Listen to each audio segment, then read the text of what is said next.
Hello, everyone. Welcome back to the Live to Roll show. I am your host for the day, Brianna Wheeler, and we're back with another women's disability show. So today we're going to be talking about just kind of enjoying life despite everyday struggles, right?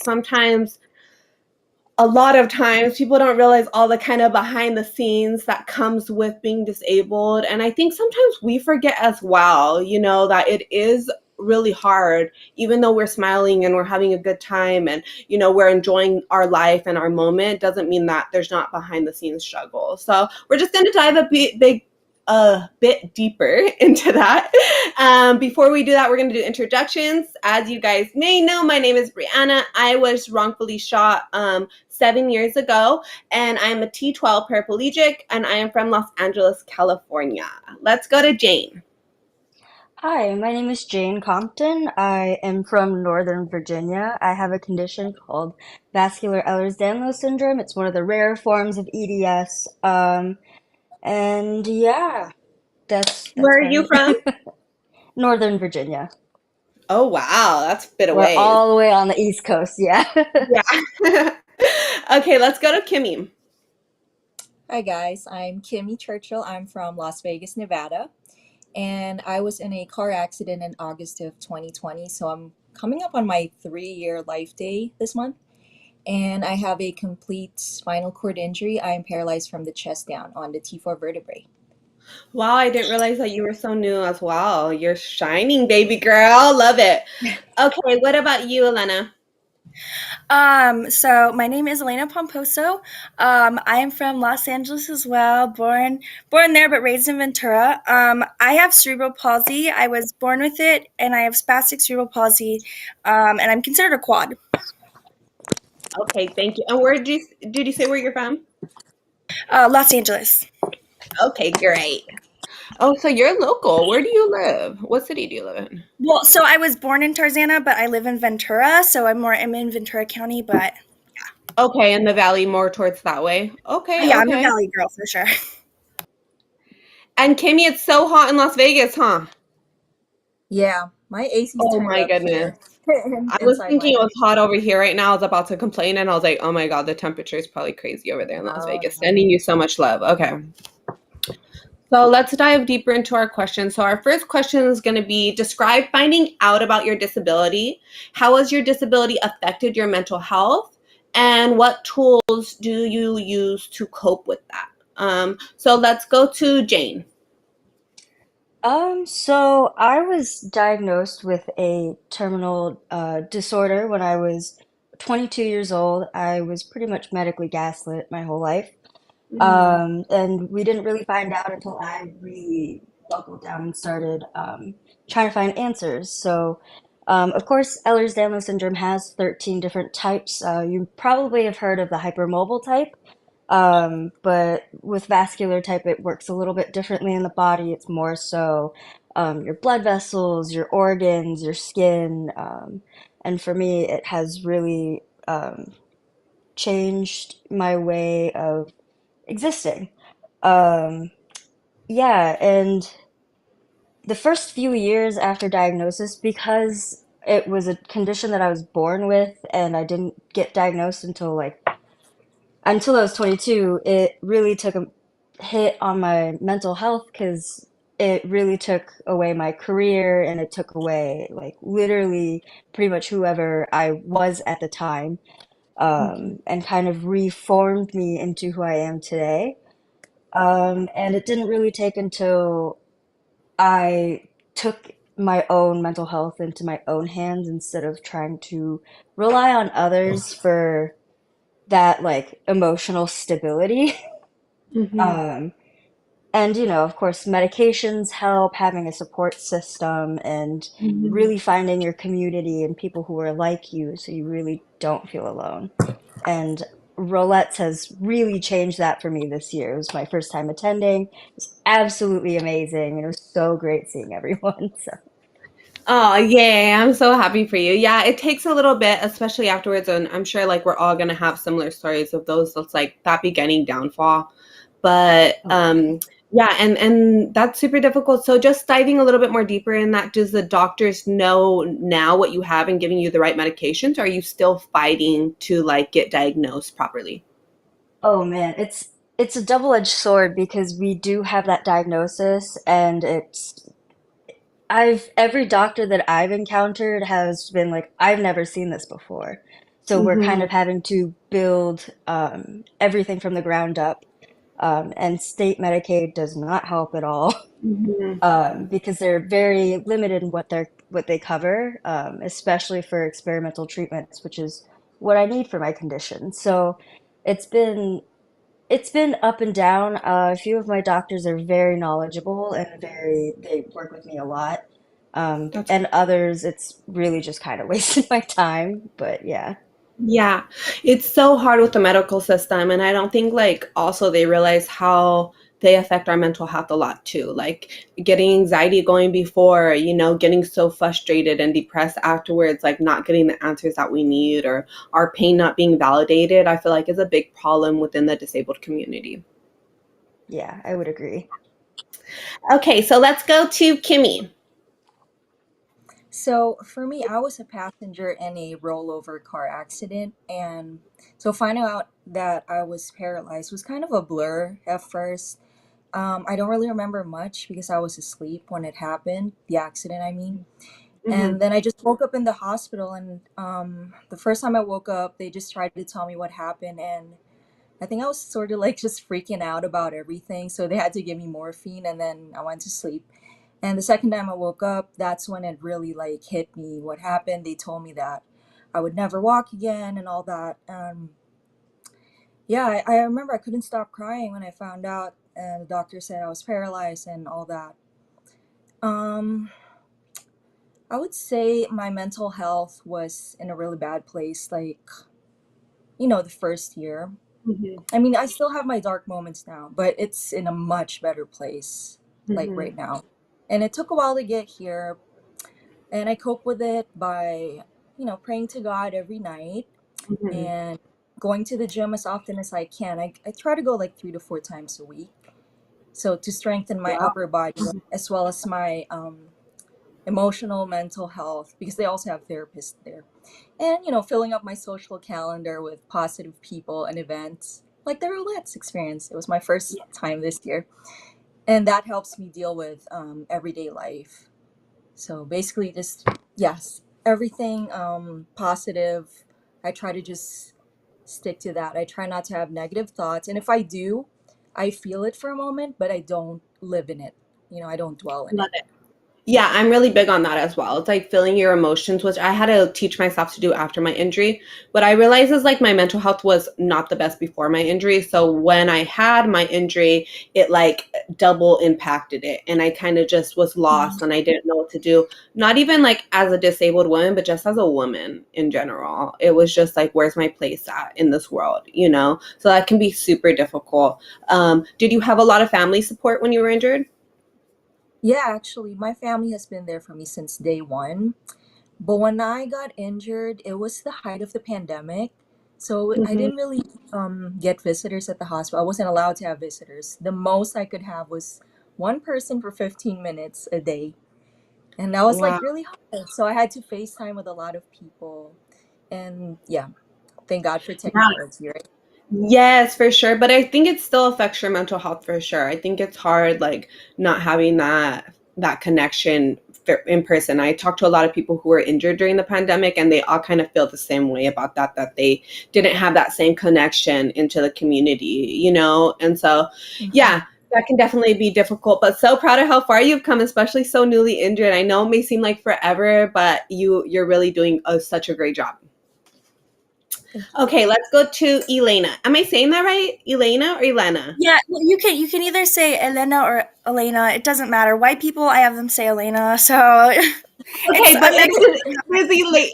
but it's Elena though. Elena, yeah. Okay. That's what I originally said, but I thought I heard you introduce yourself the other way, so I just I wanted to say double check. both. I say both. I'm a culprit of that.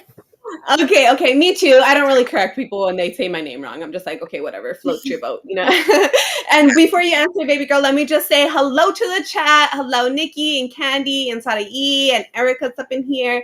Thank you, ladies, for joining. If you guys have any questions, any advice, any input, feel free to drop it inside of the chat. I will go through and read the questions out loud afterwards. They also just really help our viewers afterwards. They're not necessarily in the chat to get our answers right away. So I think it really helps more than you probably even think that it does to ask those questions if they cross your mind, okay? Okay, so let's go to Elena.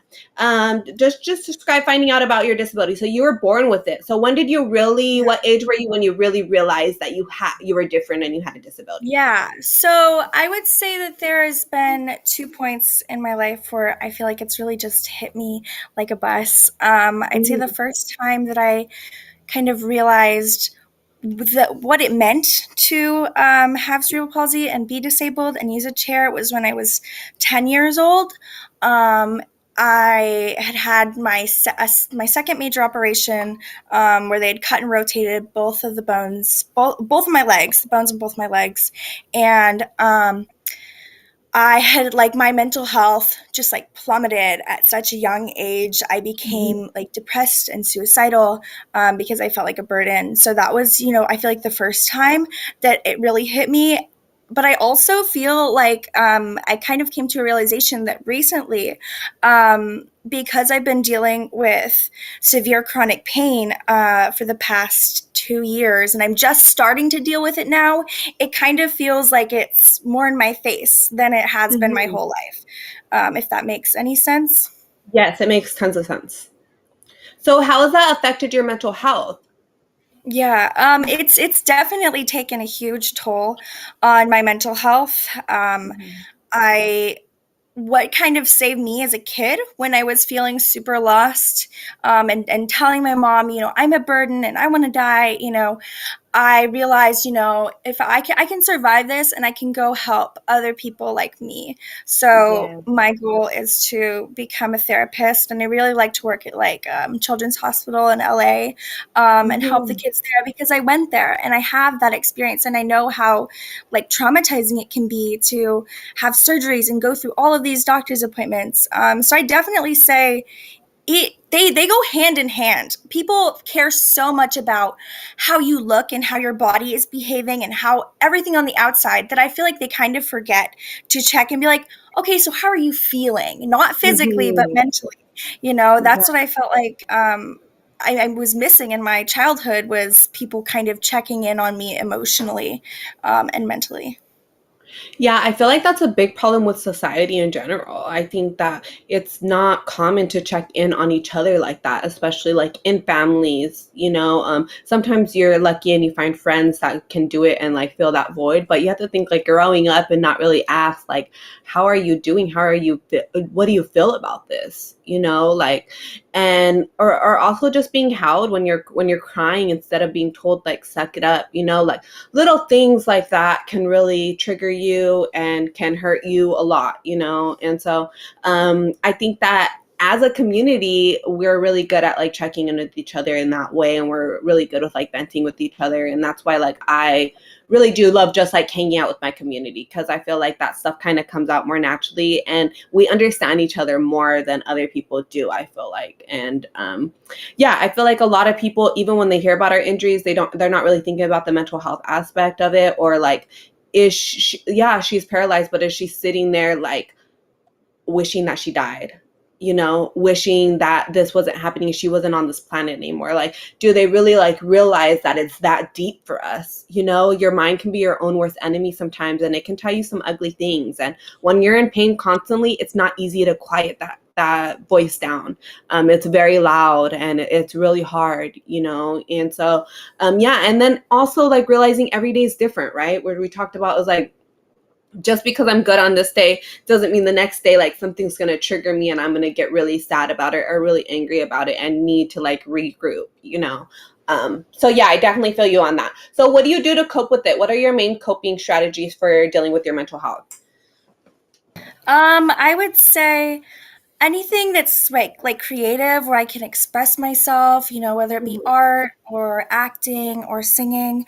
At the same time, I feel like also just doing things like this, being a part of my community, and uplifting little girls in wheelchairs, like all of that I feel like is very cathartic for me.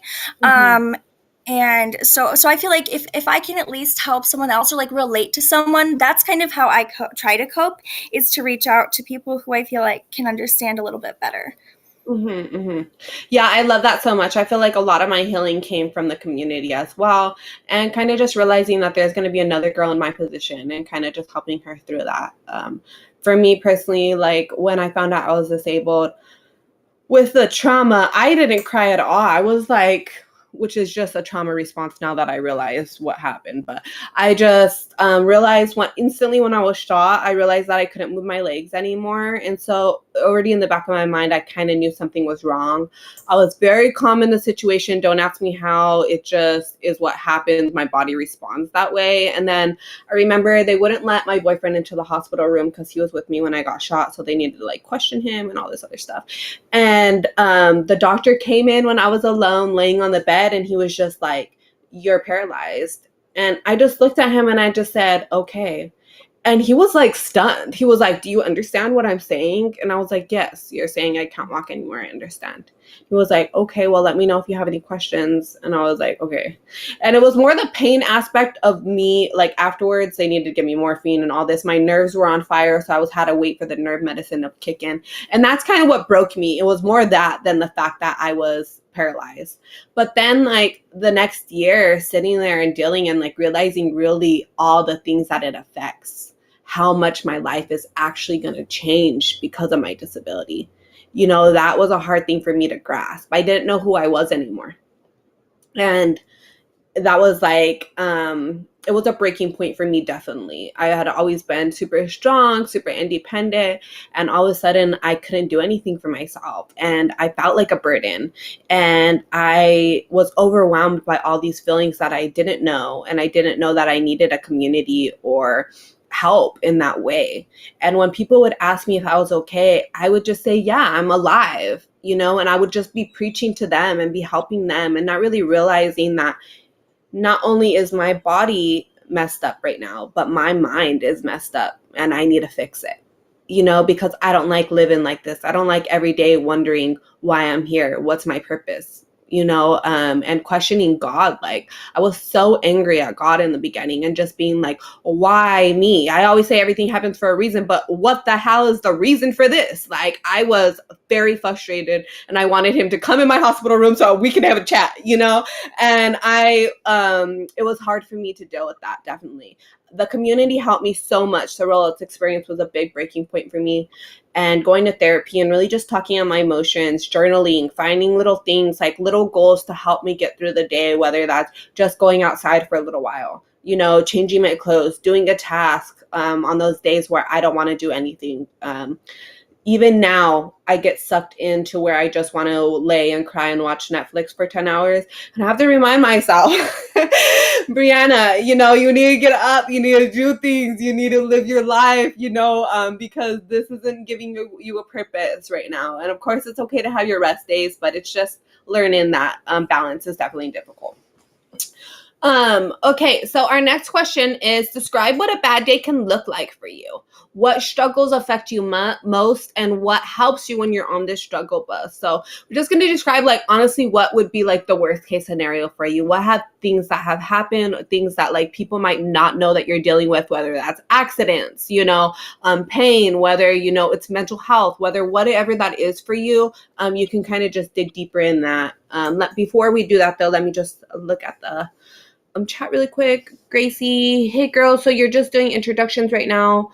What have I missed? I was waiting on here, but then it took me out. Oh no, yeah, I think we had to like restart it really quick. Sorry, we're having a little bit of issues, but we're not doing much after introductions. You should be right on time for everything. WJ Weaver. Oh, thank you for our super chat. We really appreciate it. Hi, LTR family. I was still in rehab during the pandemic. They ended up doing it over Zoom for a year. It was difficult, but we made it work. Yeah, I was meeting with newly injured people over Zoom too. And like, although it helps fill a little bit of a void and like that loneliness, it's definitely not compared to like in-person meetings, you know? So I feel like it also struggles with people to get out and meet in person, because you're so excluded and it's so like okay for you to be excluded. So it's kind of hard to like push yourself out of that comfort zone, I think, for sure. Nikki, amen. Thank you for the super chat. Yes, thank you, baby girl, for being in here. Belma, we love you so much, Belma. Welcome and thank you for the super chat. It's a weird feeling knowing everything you thought life would be is completely changed. Ooh, that's a good one. It is definitely hard. I feel like sometimes people don't understand, like, grieving other people's hard, but grieving yourself, oh, that shit fucking burns, you know? Your hopes, your dreams, everything that you want to be and everything that you thought you could be, and honestly realizing that it's not in your reach and you kind of have to switch things around, you know? And like, literally everything I was before is not who I am anymore. And that's a hard thing to accept, because I feel like when you do get your disability, or when you do come to that realization, you kind of want to fight for that, you know? And it's hard when it's kind of slipping away from you a bit, but so important to realize. Sari, thank you for supporting Live to Roll. Thank you for supporting Live to Roll. Everything happens for a reason, but why me is so real. Yes. That realization is really hard. I feel like it's easy to spit all this positivity and these things and these tools, but when you're in the shit, I totally can relate. It's so hard to tell yourself that. Everything in you wants to be like, why is this happening to me? Why another thing? Like, I'm just trying to live and everything is going against me, like, and it's hard not to give up, like, for sure, definitely. And I think we all can relate to that. Love talking to you at the Rolex Experience. I love talking to you at the Rolex Experience. Thank you, Nikki, for our super chat. We appreciate you. Love the Live to Roll fam. We love you, baby girl. Can't wait to hang out again. I love you. Bobby's on the Oh, I've been asking the Live to Roll crew to get me those buttons, but they're like, we're not getting the. I'll be pushing those buttons left and right. I'll be like, woo! Celebration, baby girl. Yes, my little minion. I stuck in there like at the last minute because I felt like this was like a little void. I guess I'm representing Red Bull. They need to give me a sponsor deal at this point. Like, damn. But ooh, that's a fun one. Okay. I remember you told me to write a letter to myself. Yeah, writing a letter to myself changed a lot for me, because I still miss that version that I thought that I was going to be. And I needed to say bye to her. I needed to say, I love you. You would be fantastic if you got to do all those hopes and dreams. You know, you fought hard for the woman that I am today, that little girl in me. You went through a lot, you know, like, I'm proud of you. Thank you. I hope I can make you proud now too with my new adventures, you know? And that, it just does something for you. It's just kind of like that grievance that you need, because a lot of us don't get that funeral, that we get to talk about old moments in a circle, and like that whole grieving process that people need to go through, we don't get, you know? So taking that into control for ourselves really helped me. Not only a goodbye letter, but a forgiveness letter too, for all the times I was hard on myself, for all the times I doubted, you know, my faith, and doubted life in general, like having positivity come my way or blessings be around the corner, like, and all the times I looked at myself and told myself I'm ugly. Like, just saying sorry for those things and forgiving yourself for those moments is so healing, you know? Okay, let's go into our second question. Kimy, describe what a bad day can look like for you. I would say a bad day. Oh, sorry. What was that? Mm-hmm. No, you're totally fine. I don't know. So a bad day for me is when I think I have everything all figured out, but somehow things still go wrong. So prior to being disabled, I was sort of like more carefree, a go with the flow kind of gal. Like if someone told me like let's go out, I'm like, yeah, I'm down. But Mm-hmm. now have to schedule a lot of things, even going to the bathroom, like have a bowel program, have a bowel routine and all that. So if like one thing goes wrong in the morning, I know I'm gonna have a slow start to my day. And Mhm. I try not to make it a bad day, but sometimes that just happens, you have a bad day. Because, even with careful planning, I'm still going to be running late because of one or two things like muscle spasms or Mhm. right nerve pain, or just being plain tired, oversleeping, or just being in my negative thoughts. I have those days too. And although it doesn't really happen anymore, in the beginning, bladder and bowel accidents would cause those delays as well. Mhm. And so to deal with that, whenever these things happen and I need to switch my mood, I just tell myself, everything happens for a reason. I know that's like so cliche, but yeah, everything happens for a No, reason. yes. I'm exactly where I need to be. Everything will align eventually. And actually, most of the time, my delays become somewhat irrelevant because then I would end up being totally okay in the end. And I'm like thinking to myself, yeah, it totally could have been worse, you know? Mhm. So I just put that mindset in my head. And then if I'm really like running super duper late and my paratransit shuttle is here, I'm like, I just grab everything. I do my skincare on the bus, my makeup on the bus, like frick it. So I Mhm. just focus on like making it work instead of trying to change the past. Yes, I love that. Looking for solutions is super important, and yeah, I relate to that a lot. Let's go to Jane. What about you? Can a bad day look like for you? What can you be going through behind the scenes, and what kind of helps you get out of that funk? So every day for me is a little bit different because my symptoms can vary drastically day to day. My biggest my biggest thing is to, stay out of the ER because who wants to go there? Mhm. Um, but it's also hard to tell like where my boundaries are because I was diagnosed so late in life. Every symptom that I've felt up until that point was normal to me. So it's kind of Mhm. hard to step back and kind of look at the situation and be like, would this send someone to the hospital or would it be okay to just take medication at home? And usually I go for the latter and stay home because who wants to deal with that? Um, Mhm.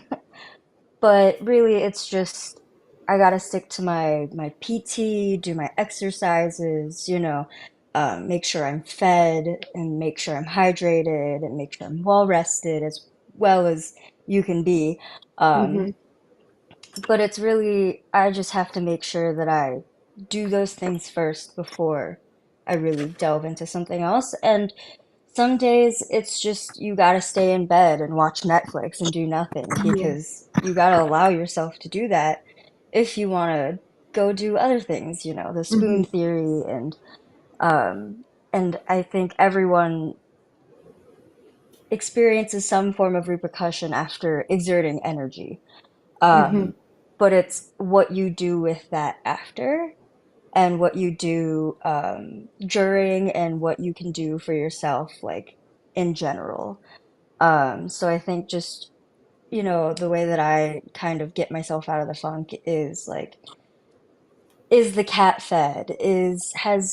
Has the counters been wiped down? Like figure Mhm. out something little that you could do to kind of feel more productive about your day. And that's kind of really Mhm. helped me get out of that funk. Yeah, definitely. I can totally relate to that. And it is definitely hard when you're feeling those things. So the spoon theory is like really interesting. And I found out that like a lot of years later, but it makes so much sense to me because I think sometimes we even forget how much we struggle, right? So it's kind of like we get these spoons, which is like usually like 9 spoons or whatever, however many spoons you want to choose, right? So we get 9 spoons, and each task that we do, it's taking away a spoon from us. So you're not realizing like even those little tasks like that transfer from out of bed to your chair is a spoon already. Getting dressed it takes away your energy. Going to the bathroom takes away your energy. And so you have to do little things like rest, stretch, drink water to get your spoons back so that you can have enough energy to go throughout the day. But some days more spoons are taken out than put back, and that's where it gets really Oh yeah. hard and it gets overwhelming, I think. Oh yeah. Yeah, Yeah, definitely. for sure. Um, What about you, Elena? What is a bad day for you look like? What do you struggle with? So I feel like especially recently I've been struggling a lot more because I've had an increase in my pain level and the frequency, and just it's like spread to all over my body. Mm-hmm. And I feel like a really bad day for me. I think part of why it's so bad is because every other day of the week I try to pretend like I'm fine because I'm used to it. I'm used to being in pain and I ignore it and I pretend like it doesn't affect me. And then when it does affect me, I try really, really hard to hold it together, but that causes like a lot of anxiety, and the anxiety and pain just kind of like go off of each other.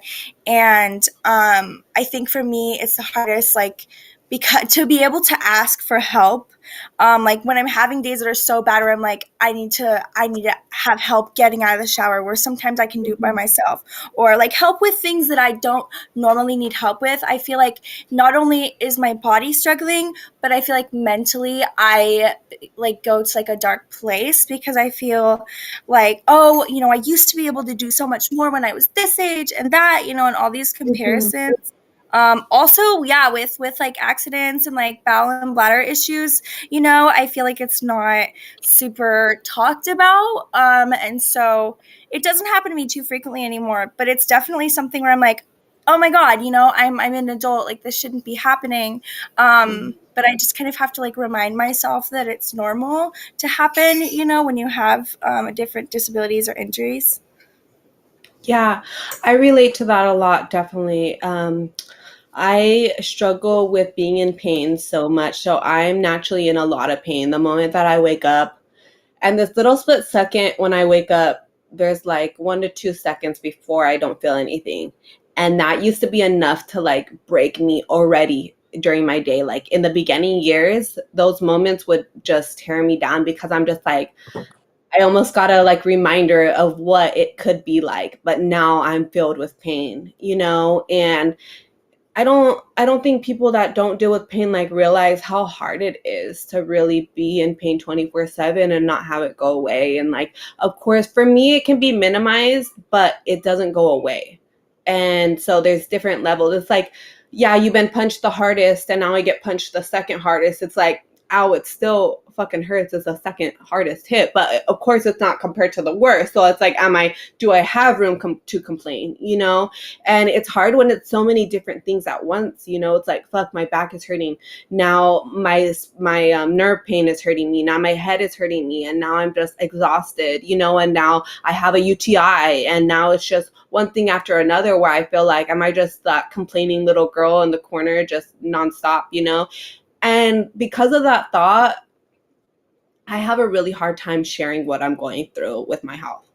And oftentimes I won't tell people because I kind of just feel like it's something else that's wrong. And I want to meet people with happiness, and that's just a part of who I am as well. It's like, I don't really like giving off that negativity, or those bad days. Of course, I have my close friends that I turn to, but it's not my go-to. I like to smile and laugh and have a good time, and I like to do that despite my pain. And I like to show that version of myself, and be that version of myself. And that's what I've kind of learned to cope with, but I do relate to Jane too in that aspect of like, do I go to the ER? Like, am I exaggerating right now? Like, do I want to deal with it just for them to tell me that it's fucking nothing, like, and I could just take this pill? Like, do I, like, and that's hard for our community because we deal with a lot like of we undermine ourselves too. Yes. And it's very common. And I feel like we all feel like we're very alone, but it's so common to feel this way and to just feel like, validated in that. Because there's no spectrum. It's not like I can push my finger on this keypad and it tells, oh, my pain level is right here. It's like, no, it's kind of just what you're feeling, and that can be so hard, I think. Not for us personally, but even describing it to people around us. I feel like sometimes able-bodied people, well, personally, I'll speak for people I'm around. I feel like they get used to my chair and they kind of just are like, oh, they're oblivious to all the other things that I'm kind of dealing with. And that can be a struggle. Like what you said, like, oh, I might not need help out of the shower chair on Monday, but on Tuesday I might need help. And it's not me just being lazy. It's that I need help. Like I would not be bringing myself to ask you if it wasn't an emergency, and I have a lot of little brothers, so I definitely struggle with that with them because they do not understand. And so it's just fighting that ableistness, not only in ourselves, but in the people around us can be a little bit hard because we forget that ableism exists, right? Let me look at the comments. I so heavily relate to everything you said. Like, I'm so glad this is recorded and on camera, so that when I want to explain myself, I'll just play this. Like, yes, a lot of my emotions come out. It definitely helps me, and it's just like that's what helps me on my struggle bus is like talking to other women and like being raw and honest, like when you don't want to, and like.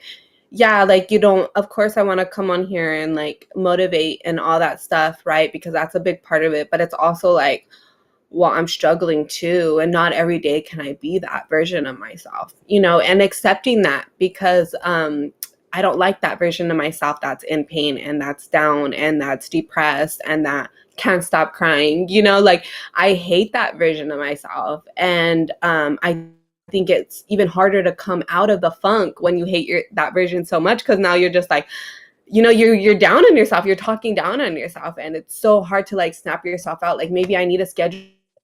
Maybe I need to have a girls' night out, maybe I need to rest more, or whatever the case may be. So that's definitely hard. Let me say, Nicole, I go to work and to make room for mistakes. I feel like I'm freezing.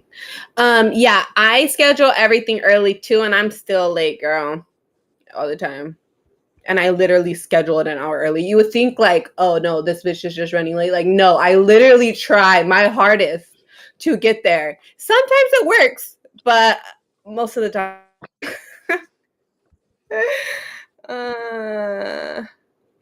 But I'm late to everything else because I ain't going to everything. You crack me up. Gracie, are you girls going to the Rolex Experience next year? I will be at the Rolex Experience next year. I don't know if you were talking to Nikki and Ashley specifically, but what about you girls? How did you like the experience? Are you going to be back? Definitely. Loved it so much. Definitely I'm so excited. It's literally like nothing else ever. I feel like it's the 5 days a year I get to feel okay and happy, and that sounds really sad and really dark, but it's true. Like I feel the most liberated and the most free for years. So there's 360 days where I feel like shit and I feel like everybody's judging me, and to be able to go the Rolex, it's like finally getting that weight off your shoulders. I feel like you can breathe easier, Yeah, totally. Yeah. You're not ass height to everyone. You're eye level to everyone. Yes, people don't realize what a difference that changes, and I talked to a mom this past Rolex Experience, and she's like, I've never realized that. Like my daughter is looking up the majority of the time, and she's like, my neck hurts, and I'm like, why does your neck hurt? And it's like they just don't think about it. And so yeah, that's why I love the experience too. I feel like it definitely gives me the fire to get through the rest of my year. It motivates me so much. The conversations, I feel my heart and my soul to be like, no, I'm disabled, but I'm badass and I can still do what I want to do in this life. And yeah, it sucks, but I'm not the only one. There's hundreds of people going through this and still pushing through, and I can push through too. I got this, and just like re-motivating yourself and re-talking that those affirmations are so important. Nikki said, I'm debating, but if I do, I need to get stuff super early, but I'm scared of fly. Last time I drove from Chicago, not again. Yeah, flying is always anxiety, but they're doing a lot of things to try to make it better. I think research on which airline you want to go on. Candy, today's not my day, but maybe tomorrow will be. That's what I tell myself when everything goes wrong. Yeah, that's a good one. And especially when I'm giving up, I kind of remind myself that too. I'm like, if I would have gave up the last time I felt this way, I wouldn't have experienced these moments that I love, and it's those little experiences, like the taste of your coffee, pet your animal, getting to say I love you. It's those little moments that matter so much, because if I wasn't alive, I wouldn't be having them. you know? And so you need to remind yourself that, like, I feel like we can take life for granted so much of like getting to shower, having a roof over our head. Like, yeah, it seems extreme to focus on those things, but it's so important to remind yourself, like, wait, am I just focusing on the negative shit? Like, yeah, I tell people I can complain all day long. You want me to start complaining? I have a list of shit I need to complain about. But also, it's like, where does that get me? Where does that make my headspace? I'd rather make a list of positive things, about things that motivate me, that make me grateful, that make me happy. Like, I rather focus on those things. So it's like, yeah, I'm not saying that this negative pile doesn't exist. I'm just going to put it over here in a timeout, and I'm going to focus on the things that make me happy and make me happy to be alive, you know? Thank you, Connor, for our super chat. That's my girlfriend. Oh, okay, representing. That's right. I love the support. Hello, Olivia. I always want to call you by your name, your YouTube name. Candy OMG, I love the spoon theory. What a good metaphor. Yes, we love that so much. That definitely helped me a lot. We don't give ourselves enough credit. I think even sleeping through the night. I had a roommate at the World, and I realized like how much she moves around too. And I'm just like, oh my God, like we barely sleep. Like sometimes I don't even factor that in. I'm just like, oh my God, I'm so exhausted. I'm so tired. Like I feel so drained. And it's like, girl, because you didn't sleep all night. Like, and I don't take that into accountability. So I think that's super funny too. Velma, wow, another super chat. Thanks, Connor. Yes. My sister and I have a 5-minute rule. 5 minutes to be upset, sad, pity yourself, but then it's time to get back to living life. Yes, that's so important. Feel those emotions, be angry. Sometimes I need more than 5 minutes, but I try not to exaggerate it because I could be angry a lot. And I kind of just like, I'm a stoner, as the people who watch know. So leaning towards weed really helps me a lot too with those different things when they're kind of out of control. That's kind of what I go to as well, to clear my head, to take a deep breath, to not be so dramatic, to that pity mode. It's so hard to get out of it. My bad days are when I drop everything. Nikki, that is a great rule. Ooh, dropping everything. I hate dropping things. Dropping things and bumping my fingers into things have to be like top most annoyingest little fucking things that happen, where I'm just like, I feel like my whole world's destroyed, When you pinch your finger in your brakes and you're like, yes. Oh, I just did that last week. I had a mark for like 2 weeks. I was like, ooh. And it's those little things where you just like, it's to yourself a little bit, like, because I realized that actually to other people, they're kind of like, oh, like, sorry that happened. It's not really like, there's nothing they can do about it. It's just like, but so yeah, dropping things, pinching myself, hitting myself. Ugh, all those little things. It also, like, it builds up and it gets worse. You know what I mean? Like, I feel like each little thing, it's like, okay, I dropped this thing. Okay, now I dropped my phone. Okay, now I dropped my vape. And then it's like, and they're like, okay, it's fine. And then you fall, and then you just you burst into tears, and everyone's like, what's wrong? And it's just because of all the little things building up, and like we blame ourselves for things that we can't even control that just happen. Yes, that's such a great way to put it. Sometimes it's like not the actual thing that happened. It's just a build up of like telling yourself you got this, telling yourself everything's going to be okay, and everything just literally falling to shit that you're planning. And it's like every single plan is just like, oh, that's out the window. Like, this is the next problem, and that can be triggering and irritating. But also I feel like that build up emotions, because we're telling ourselves we got it, because we need to do that as well to get through our day. We do need that breakthrough because it is built up. It is frustrating.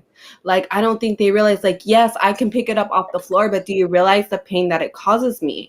Do you realize, like, that's taking away a spoon from me? Like, it's just like little things like that that are very hard to even explain to yourself. Like, yeah, to an able body, that might seem dramatic to complain about something that dropped on the floor, but to me, it hurts. It's another reminder that I can't easily do something.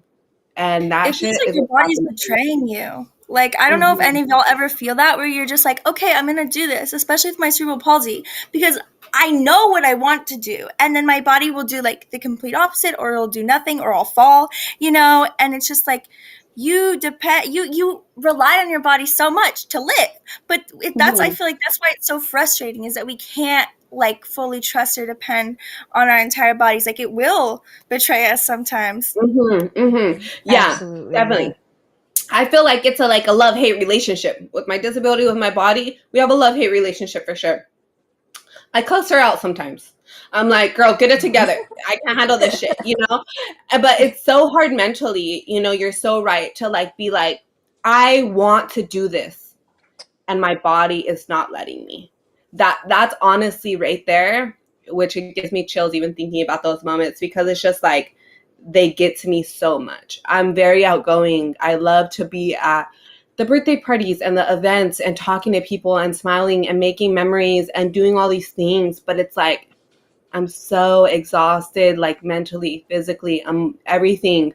I'm just drained and I just want to curl up in a ball and just cry, you know, and sometimes I may need to do that, but it gets out of hand, you know, when it's like consistently, you can't trust it. You know, it's like, I really want to plan this and go to this event, but all of a sudden it's like, now I have UTI. I used to accident on myself, you know, all these other things are going on. I have a pain in my shoulder, you know, all of a sudden I transferred wrong. Like, it's just little tiny things where your body starts to hurt and, you know, you have to maybe miss out on some stuff because of your disability. And that can really affect you as well, you know, and like needing to ask for help and maybe not getting that help and missing out on something too. And those are the moments that really are hard for me to keep pushing through, for sure.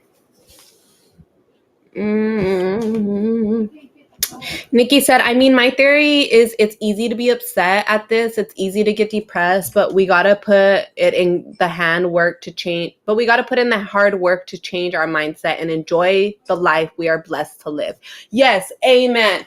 And you know what I realize is everybody struggles. Just because we look at an able-bodied person and be like, oh, you know, she can pick up a pencil better than I can. It's like, that doesn't mean her life is great. She could struggle with a lot more issues that life throws our way. Life is not easy by any means. And I say this a lot, like a part of my realization is like, girl, nobody came down and told you were going to have an easy life. Nobody said this shit was going to be a walk in the park, you know, and you're going to be like a dancing ballerina that has, you know, 1 million cars and all this money and, you know, all these things. Like, no, like that's something that you just want and you feel like you deserve. But it's like, no, everybody's struggling. Everybody's, you know, fighting their own demons. And a lot of times they hide that part of themselves. And so we might be wishing and imagining that we were in somebody else's shoes when they could easily be wishing that they were in ours, just because they're dealing with more mentally, you know? And so, yeah, it's just realizing those little things. And I also tell myself, like, just because it's a bad moment doesn't mean it needs to be a bad day. Like, don't get me wrong, I have bad days too, but sometimes it's like just a moment right now. Like, do I need to just breathe? Do I need to take a hit of my vape? Like, do I just like need to relax a little bit? Maybe I need a new Red Bull, you know?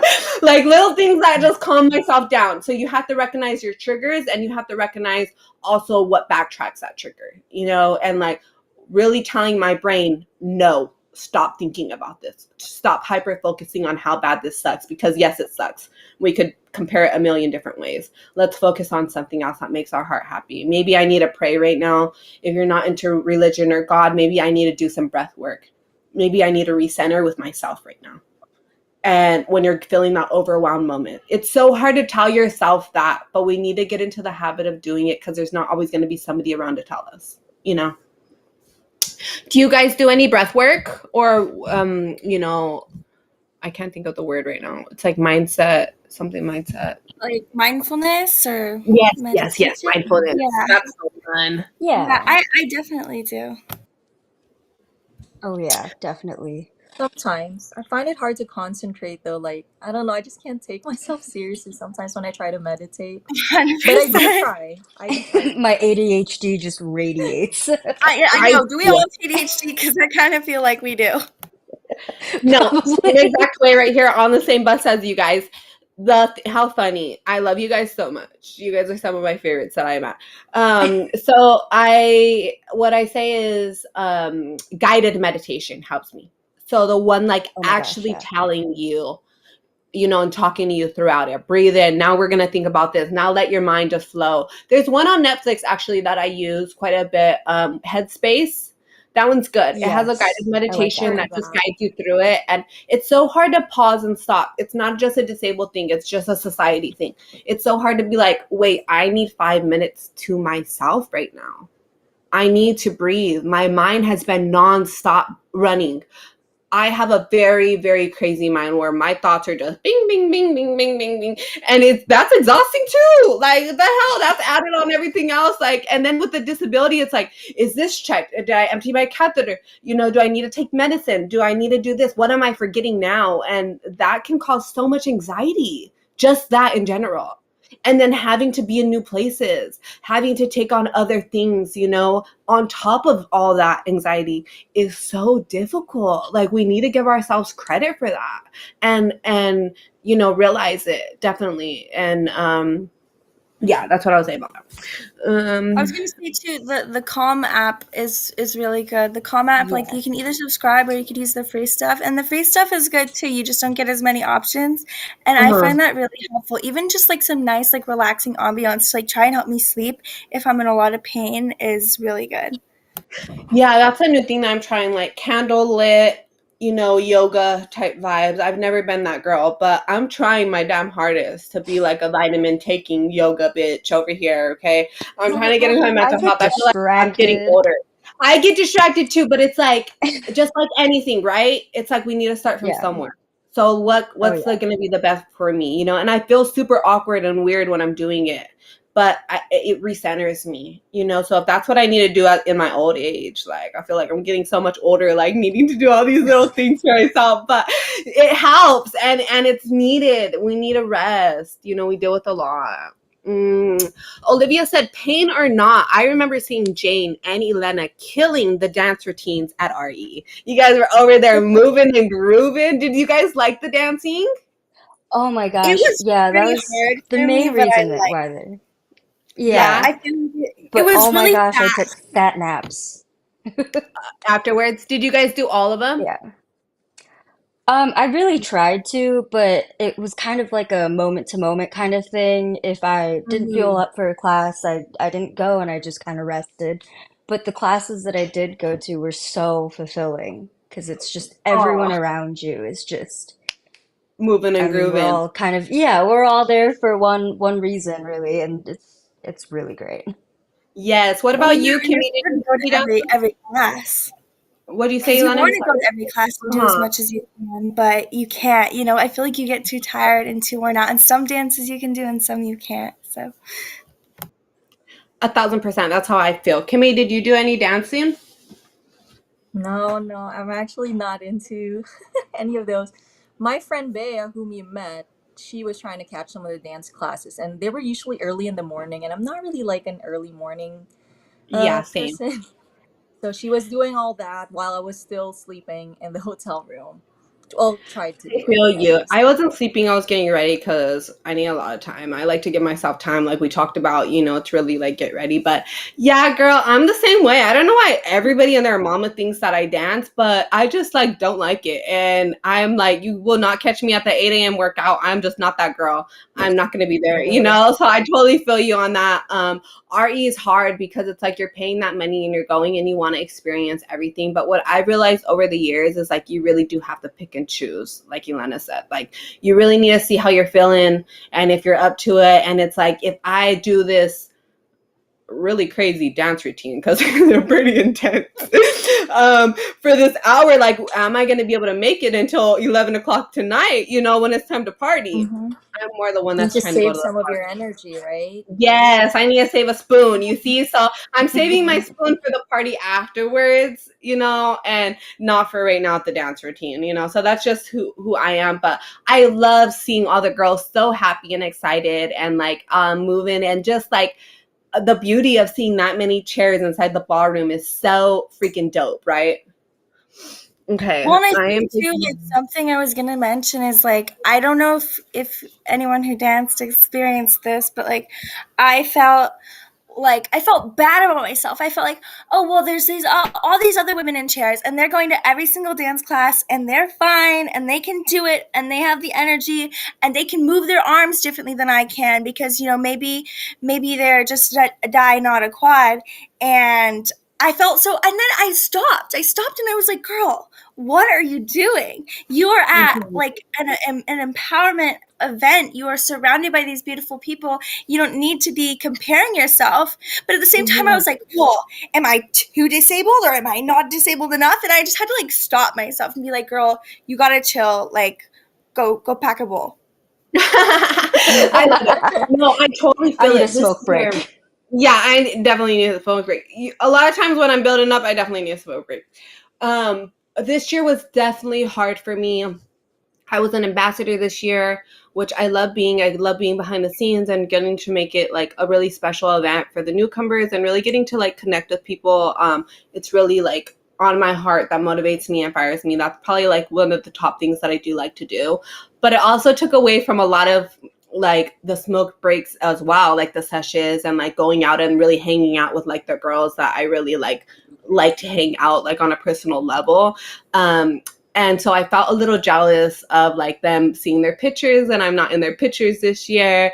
And I had the booth, the Live to Roll booth this year for the first time. So that was a lot of fun being able to show everybody what we've been working on and getting to show them the merch and getting to talk to new guests and like even having you babes on, right? And like all this stuff.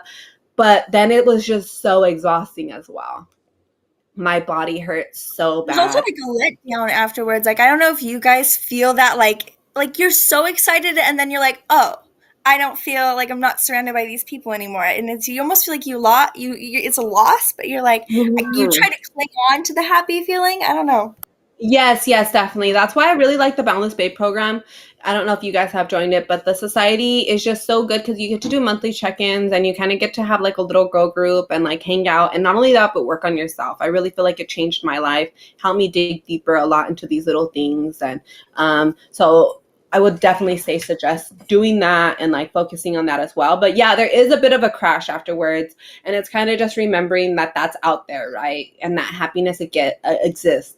Because before that moment at Rolex Experience, how many days that year did I have bad days that I wanted to give up, you know? And if I would have given up, I wouldn't have had this experience. So just as a good check inside your head, like, girl, you felt this before. I know it feels like you're going through it right now, but you felt it before, you know? And just reminding, self-talk is so important. I feel like I need that reminder as well. Like a lot of people see me and they hear me and they're just like, oh my God, why are you so positive? Like how are you like this? And I honestly don't know where it comes from sometimes, you know, because I'm probably so hard on myself. I'm probably the hardest on myself. And I push myself so much. And I get really down when I can't be there for the people around me. And I really try to, you know, make everybody's life a lot easier. I'm one of those people that are just like, do you need help? Do you need help? Do you need help? You know, what do you need from me? And sometimes that bites me in the ass because I'm so exhausted and my body hurts so much. And I have those moments where I'm just breaking down, you know, and where I need those reminders and my boyfriend needs to be like, you need to take a break. Like these past couple weeks have been extremely back-to-back things that I had to do. I went on my Chicago trip, which was so much fun. We went to go see the twins, but it was really hard on my body. I was dealing with a lot of personal stuff. And so having to do that, and then I did Maya's baby shower right afterwards, and that was so much fun too, but so much planning, and my body was just so exhausted. And then a week later, I had the Rolex Experience. So it was just like back to back where I wasn't kind of realizing like, you've been doing a lot. My boyfriend was like, you need to slow down because you're going to get burnt out, you know? So that's definitely super hard. How do you guys like keep yourself from, like, I'm just curious because I feel like currently I'm in a state where all I want to do is push myself and push myself and push myself.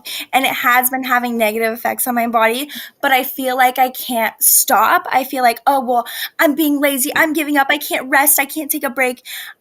and I feel a little crazy because I'm like, I want to relax kind of, but I feel like I don't deserve to relax, that I have to keep pushing myself.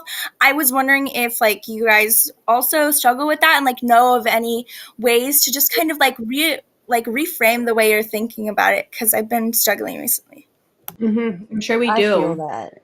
Oh, Hmm. absolutely. And for me, it's like I it you just have to take a moment and kind of, instead of just stopping to smell the roses, you kind of have to admire the whole rose for it is, and kind of, admire the color, and then admire the fact that it also has thorns, and kind of accept that that is what it is, and kind of, you kind of have to stop and be like, what have I done today that's for myself? And what have I done today that's for the house? Or what have I done today that's for um, whoever is in your life at that moment? And kind of just, have them also check up on you too. Remind them, like, oh, hey, I need to slow down. Or I always remind my partner that, like, hey, if I keep going, you need to tell me to stop because I don't know when to stop. I will I will That's keep awesome. going. And it's just having those people check up on you too, because you're doing so much outside of the fact that you have a disability and you have to take care of yourself. Otherwise, it's detrimental and can really, really have some consequences. And you need to remind yourself, like, did I do those things for myself first before I did everything for others? Yeah. Ooh, you gave me the chills. That's definitely a hard And I one. feel like transitioning into adulthood is even like you feel like further. I mean, for me, at least personally, like I'm at a point where I'm transitioning into adulthood. And it's Mhm. like I feel like I'm behind my peers because, and like, they have a job and they can drive and they have everything all set up, and I feel like I don't even have time to learn how to drive because I have so many doctor's appointments and I'm trying to manage my pain. And there's all these little things that get in the way of me being, I feel like, at where everybody else is at. Like, I feel like I'm behind. Mhm. Yeah, for sure. Kimmy, did you have anything to say previously about what she said about just being hard on yourself and like feeling like you don't deserve that rest? Like you said, you go to the gym 3 times a week. Like that's a lot. So when you're feeling that burnout, how do you stop? Like, is there ever days where you're like, wait, I need a rest instead of doing this? Or are you still like in that pushing yourself mode? I mean, I do still push myself to go 3 to 4 times a week, but I also take a lot of naps. My family knows this. Like, sometimes they'll just come over and they're like, "Oh, she's still sleeping." I'm like, "Yes, I need my rest." So you can push yourself, but also like have time to rest and take a nap. And even if you're not sleeping, just lay in bed and like listen to some music and anything that will make you feel relaxed. So Hmm. just kind of have that balance for yourself. That way, even if you're like pushing to improve yourself, you're still allowing a time for yourself to kind of recharge and refresh your Hmm. energy.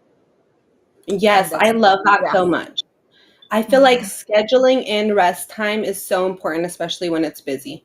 You need, like, literally after World's experience, I'm like, from this hour to this hour, it's rest time. I need to be inside of my bed at this hour, because if not, it's just go, go, go, right? And with that, I think, Elena, for me, it's setting boundaries, not only for the people around you, but for yourself. Like, and being like, I need to have boundaries with how hard I push myself too. Yes, it's great that I can do this. And when I'm feeling great, that's fine, but I also need to give myself that rest too. And those boundaries of being like, okay, girl, you need an hour to rest, like whether you feel like it or not. Put on a good show that kind of sucks you. And that's kind of what gets me to really like relax is just smoking and like watching like a show that I'm really into. Because sometimes I can put on TV and I'm like not even paying attention. I don't even know. It's just like background noise. But I need a really good series that I like to get into or a really good movie and kind of kick back in that way. I feel like sometimes I can be blindlessly scrolling on Instagram too. So I also need to take breaks from kind of just what Instagram is and kind of social media and all the news stations because I feel like that's what makes us feel like we're behind.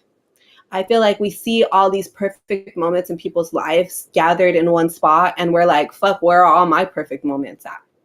you know, like, and maybe is something wrong with me because they're all having all these perfect moments and I'm fucking not, you know, like, and it makes you kind of down on yourself in that way. But there's no timeline to this life. There's no saying that just because they needed to have a car and get married and have 12 babies by the time that they were 25. Okay, I'm exaggerating, but you know, have a whole family life on the side when they're 25 doesn't mean that that's in the cards for me. Like we talked about, like, I was so angry at my disability, but being able to find my community showed me that there was a greater purpose. There was a why in there. I just didn't get to know the reasons right now. Sometimes you don't get to know the reasons right now. Sometimes you just have to accept that this is the way things need to be for you and that it's going to get better, you know, and you just push yourself in that positive direction. You don't feed into the negativity of like, oh my God, this moment's going to last forever. I'm never going to find somebody to love. I'm never going to get the perfect car. I'm never going to have that. It's like, no, what can you focus on, what you have right now? What can I do right now to make me happy instead of focusing on all those other things, you know? And just drawing those boundaries with yourself. Like, okay, I'm allowed to fantasize for however many minutes, right? Nikki's is 5 minutes. Mine could be 30 minutes. You know, some people have 10 minutes. Don't make it too long. And just be like, I'm upset. Where the hell is my freaking perfect car? Where is my, you know, pink, fluffy, expensive rug? I don't fucking know. You know, where are all my nice things at? Like, I'm so angry. And just giving yourself that moment to be frustrated, that sucks. You know, who would I be if I got married and I had this great family life that I think that they're having over there, you know, and grieving that moment and being like, okay, it's because it's not in the cards for me right now. I need to be happy for what I have because there's somebody out there in the world wishing that they had what you have. And sometimes we forget that. We forget that, like, wait, you know, my mind, like we said, is our worst enemy. What is this crazy thing up here thinking? What are we focusing on? Where are we putting our energy? You know, asking yourself those questions. I don't know if that helped you, babe, but yeah, I would say that.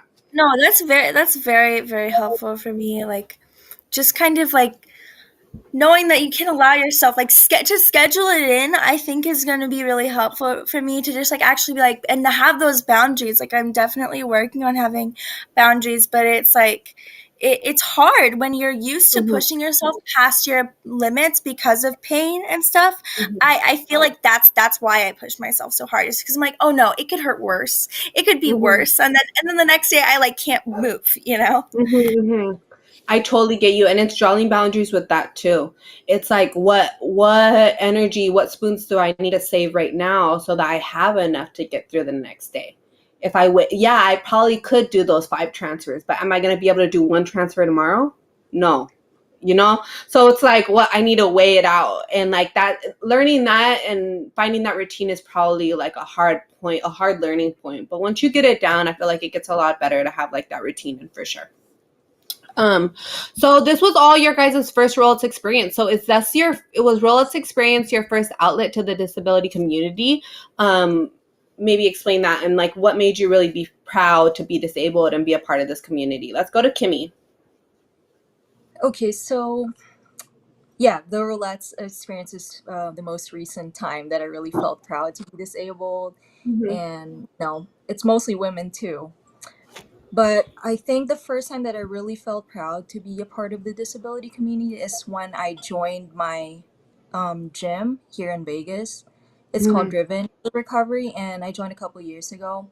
So prior to that, I was at rehab in Denver, Colorado, at Craig Rehab, and I did meet like amazing people there, but it wasn't the same. Like back then, I was just so ashamed to be in my wheelchair. Like Mm-hmm. my self-esteem was, at an all-time low. I didn't even want pictures of myself, which I'm now regretting that I didn't take pictures with my friends there. I have like one like shitty picture with them in an elevator, and we were all wearing masks. We're all wearing like pajamas or whatever. I wish we took more pictures because they were so awesome. But anyway, yeah, the first time I really felt like proud was when I was at Driven for the first couple of weeks. And it was because they just, I don't know, they gave me the strength, the confidence, like the independence. That just came all like coming back when I joined that gym. The PTs who work there and the clients, they just bring me so much joy, more than they probably know. Like they just inspire me.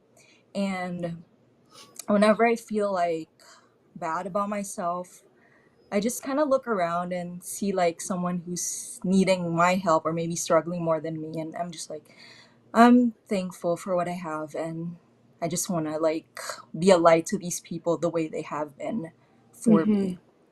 So yeah, I think that was the first time really that I felt proud to be in this community. Yeah, I love that so much. So important. What about you, Jane? Yeah, so I've been like a long time lurker on social media. I don't hardly ever use it.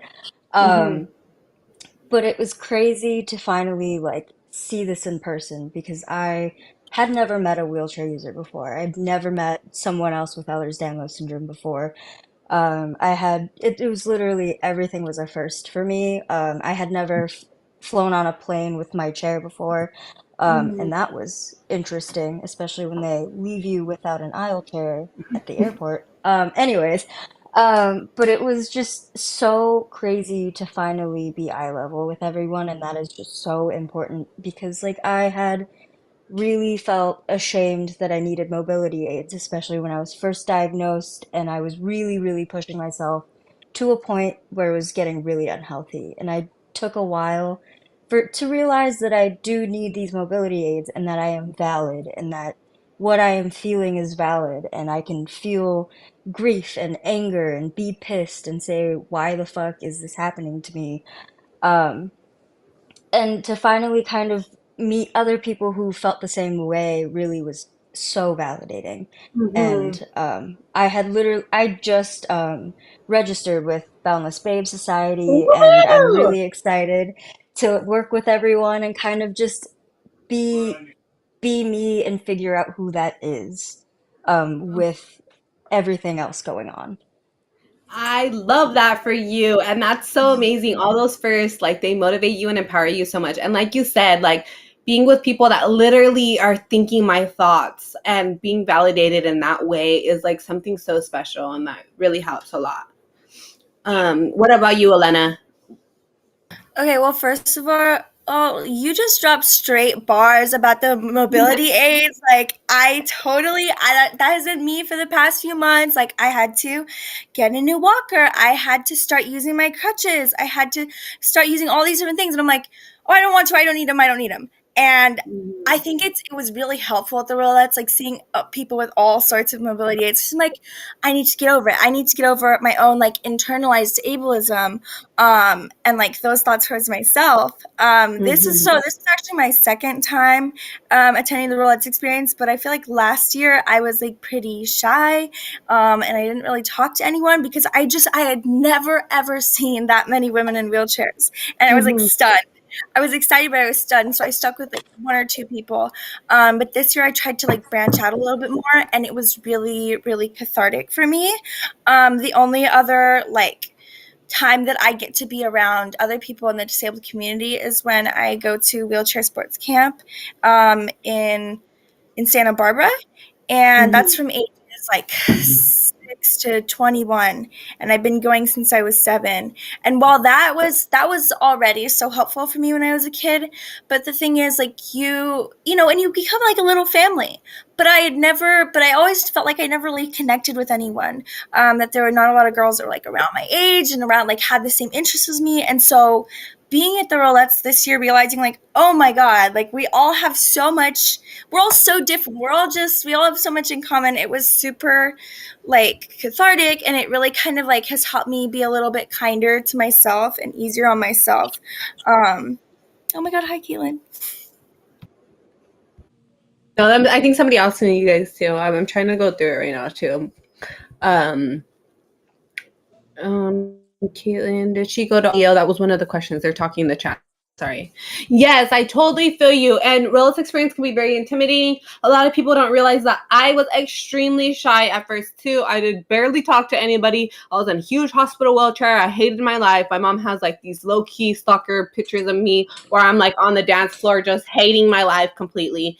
And I couldn't believe it. And there I met the Triumph Foundation, which helped me get a wheelchair. Walter, he's so amazing. He came up and was like that he needs to help me with the wheelchair, and they actually helped me like the Monday afterwards. So that was on Saturday night. And then on Monday, they helped me get a new lightweight wheelchair, which was really life-changing for me and really helped me a lot. I feel like the roll-up experience was the first moment where I was like, wow, there is beautiful, badass people in this community. And like, they gave me a reason to fight. It was like, wait a minute, like, I can be this, you know, I can feel this way. I can look beautiful again. And all these things that I thought were ripped away from me, actually, some of them came back, you know, and just seeing the movements that they've made by believing in themselves. Like, how can I give up, you know, and knowing that there's so many girls that are going to come after us in this community, and like the movements that we make, the way that we feel, the confidence that we put out there is going to affect them for generations, you know? And so I feel like that really inspires me too and pushes me. And I think one of the biggest things for me was watching Crip Camp with Judy Human. Rest in peace to Judy Human. I think I cried watching that, like watching the impact that the disabled community has had and watching them fight for the bare minimum. And, you know, it made me be proud to be a part of this fight too. Like, and yeah, you know, of course we have those hard days, but we relate more. I'm more humbler. I'm grateful. You know, I can have these special intimate moments with people. I can find people in the disabled community that are warriors and that are so badass. And I didn't have that as an able-bodied woman before. Like, when a lot of girls are catty, a lot of times it's drama, you know, a lot of different things happen, you know, within the able-bodied community. You don't know, like, when you walk into a store, how many good people are in that store, right? But in the World's experience, you get to roll in, and 98% of the people that you talk to are going to have an amazing story. They're going to push you in some way, you know, and just like that empowerment. And I love the girl community in the disabled community because they're just like, they know what it's like to be down. And we know what it's like, right? To have those hard days. But we wouldn't appreciate the good days without them, you know? So it gives us a reason to be like, wait, well, I want to enjoy the good days, you know, like things do get better. Yeah, it's hard right now, but I can appreciate the sunshine so much more because of the rain, you know, little things like that to tell yourself. I feel like those are what trick my mind. Those little affirmations that seem so cliche. Like Kimy said, everything happens for a reason. I tell myself that too. And I'm still like, okay, cliche, you know, but yes. Yeah. Oh, so cute. Right. And so you just have to remind yourself of those little things. It doesn't feel like it in the moment, but it is true. Right. Our chat is popping over here. Let me see where I'm at. Sorry, I crash out sleep every time I think I need a rest. I still ask myself if I'm being lazy before I rest. It's so hard not to be hard on myself. I feel that. I think we can all relate to that. And if anything, I hope this gives you some justification to tell yourself that you are not lazy and that you do need to give yourself more time and more space. And that doesn't make you any less worth it. Or any more like anything's wrong with you because you need that extra space. It's just who you are. And we just have to stop telling ourselves that there's a normal way. Normal is non-existent. Normal is made up. It's a fairy tale. Mm-hmm. So we need to stop being like, it's not normal to use the bathroom like this. It's not normal to dress this way. It's not normal for my legs to look this way. No, it is normal because it's happening to you. So that makes it your normal, you know? And so I think accepting that is definitely super hard, but so important to remind yourself, like, no, wait, who am I comparing myself to right now? Because a lot of times it's made up in your head.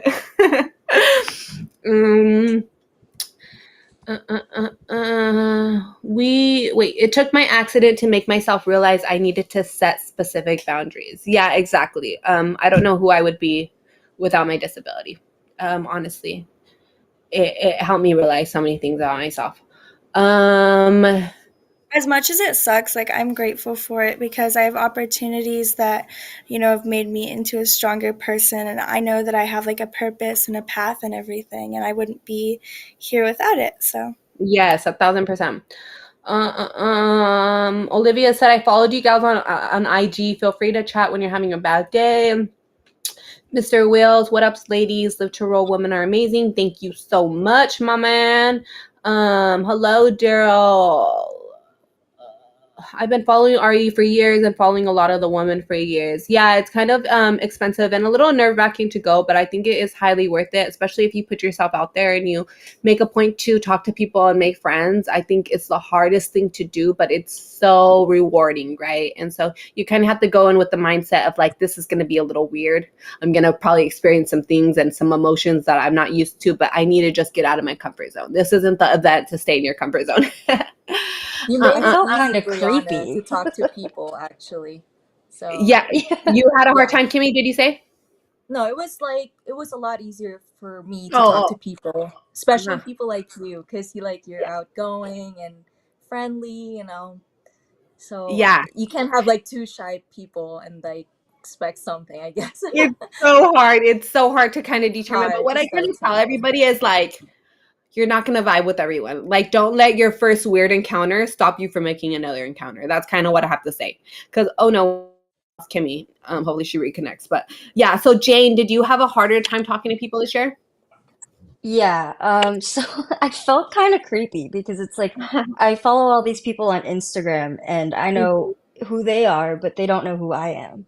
So I felt a little bit shy. I was definitely shy during RE, and I'll definitely try and be less shy next year, hopefully. But it's tough because it's like I see all these amazing people on the internet, and of Mhm. course, like you spend all this time like comparing yourself to these people and Mhm. what your abilities are compared to their abilities, but then you see them in real life, and you're like, none of that matters. I'm just Mhm. here to have a good time and make Mhm. some friends. So Yeah. it's more of like a connecting kind of making those connections are more important than going to the events for me because I just don't know anyone Mhm. in the community. I totally feel you. It's such an awkward and weird place to be in. And it's kind of like so weird to be like, hey, I know everything about your life. You don't know me at all. Like I really am so inspired by you. You feel just, so creepy, Yeah. right? I totally get you. And it is hard to be like, oh, hi, I want to be friends, because you don't want to be that creepy girl just trying to be friends with everybody neither, And so, but all of those things is stuff you're telling yourself. So it's like you're putting those own thoughts in your head. Oh, they're going to Yeah. think I'm weird if I talk, instead of being like, who knows what's going to happen with this encounter. Let me put myself out there and say, hey, and if that person thinks you're creepy, great for freaking them, right? You're probably never going to even see them again. Like, let you go over there with your thoughts, right? You're not the friend for me. That's what I have to just realize, you're not the friend for me. I'm going to go on my way to find a new friend. And when you do get those connections, like you will feel it, and those are what's really worth it. But you also have to put yourself out there and say something. Yeah. um, Mickey said, nice to see such confident young women discuss such personal issues. I was 30 when I was injured in 1984 and didn't have anyone to share what I was going through. Yeah, and the shies in the disabled community, right? That's what keeps me going too.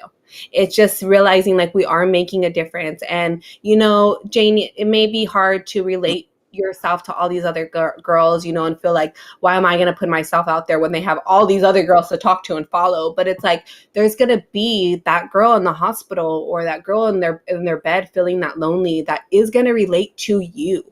And I'm talking to everybody out there that your story does matter. What you go through, what you think is funny, what you experience, it's not worth it. It matters. And you do have people that connect to you. But how do you know if you don't put yourself out there? You just kind of stay in that bubble of telling yourself stuff.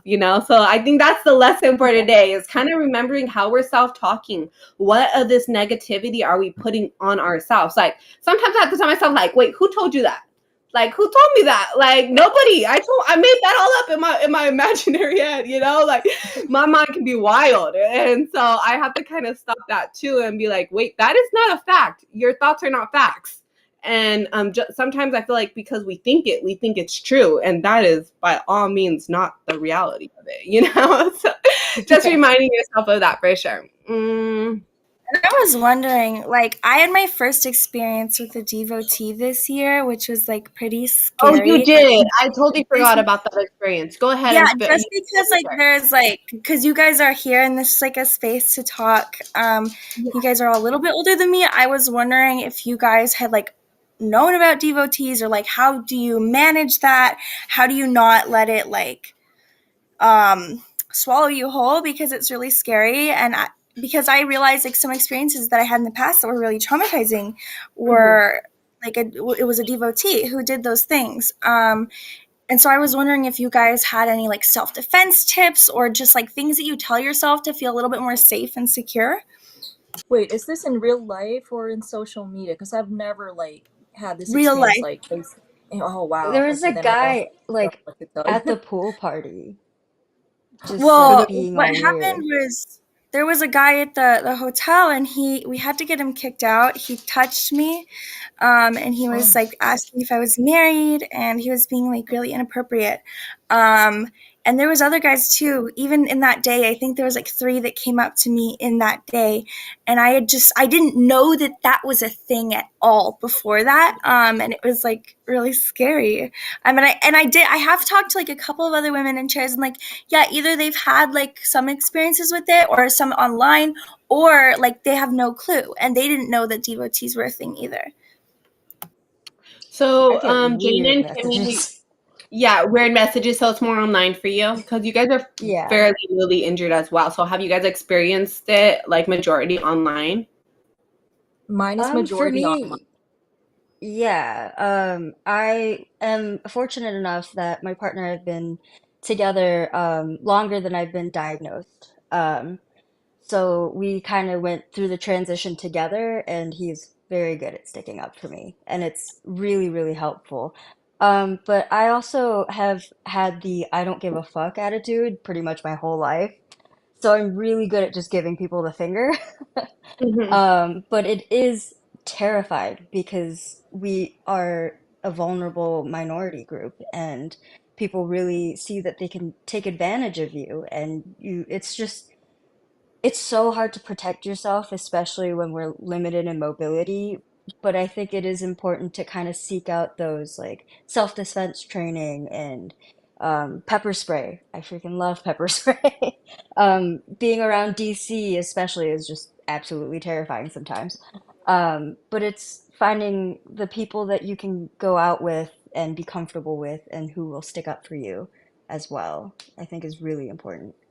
Hmm. What about you, Kimmy? Have you had any experiences? Not in real life, not face to face. It's mostly on social media. And I know I joke around a lot, like to make them really disappear, I just say, yeah, you want to see a picture of my feet? Here's my Cash App. And they just disappear. But yeah, Yeah. in real life, I have not had that experience. And if anyone was creeping up on me, then I don't know what to do, honestly. The most I can think of is just taking the side guards from my chair, like these ones, and just freaking hit them or something. I do have martial arts experience, but it's kind of useless right now because that was Taekwondo, so mostly legs. So yeah, I'm trying to get into boxing right now, and I guess that's a way to defend myself if I do meet a creep face to face. Hmm. Face to face is definitely hard. If you're not at an event like the Rolex Experience, you kind of really can't even tell because it's like guys are just creepy also in general. So it's like, am I just feeling creeped out because you're just a weirdo guy or are you a devotee? And you kind of have to question yourself a little bit. I definitely say if you are in person and anybody's making you feel uncomfortable, you have those boundaries to roll away. So you need to remove yourself from the situation and go around a pact. Even if you don't know that group of people, I'm sure they will help you if you say that guy's being creepy to me, and that's kind of just more my experience. I've gotten like really good at just playing dumb. That's with guys in general. I just do not really respond and just totally act like oblivious to whatever they're talking about or saying to me. And that's a great defense mechanism too. And also, if you're super in a defensive mode, you just start screaming at the top of your lungs, and it usually scares them away as well. And you just start acting like a crazy person, and that kind of like gets them to be like, oh my God, like everybody's going to start staring at this girl in a wheelchair fucking screaming, stranger danger. Like they're going to look around me, right? So I think that's a great technique. But they are out there and they are lurking. I didn't know about them before I got injured as well. And when I found out a couple years in, I was like, what the fuck? Like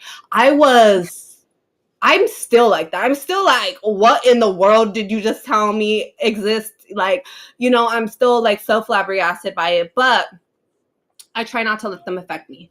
I don't give them any attention. I don't fight with them online. They can tell me that I have a fake disability and I will not go back and forth with them.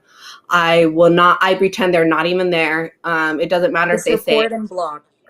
yeah, hi. I don't even, because a lot of times they make new profiles too. I kind of just even leave them there. I have this guy that literally messages me hi like every other week. I don't get the notification, so I don't really care. But when I see it, I'm just like, do you not see your continued messages and me ignoring you? Like, it just, I don't know what goes through guys' heads sometimes, but whatever. So it's just kind of reminding you that they have their own shit, right? They're dealing with their own shit, and it's my choice not to deal with it. Just like so many other ugly people in this world that exist, right? There's pedophiles and people that hurt people for fun and all these other ugly categories that I don't want paying attention to me neither.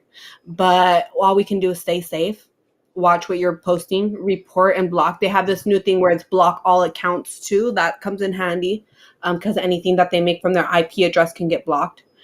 And knowing that you're more worthy, that these are not the only people that are attracted to you, that you are a lot more than a fetish, that, that doesn't lower your worth at all, right? Because they make it an ugly thing. And focusing on it can kind of be hurtful because you're like, well, this is stuff I don't like about myself.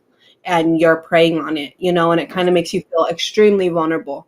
Yeah, because they're preying on something that you can't change. I can never not be disabled, so it's like from stuff that's happened in my past, it's kind of like a constant trigger, because it's like, oh, well, if I'm being scouted for my disability, it's not like I can get up and walk it off, And like I think what did help me though, at the Rolex experience when that happened was like there were these two women, Lenora and Jessica, Chanda, right?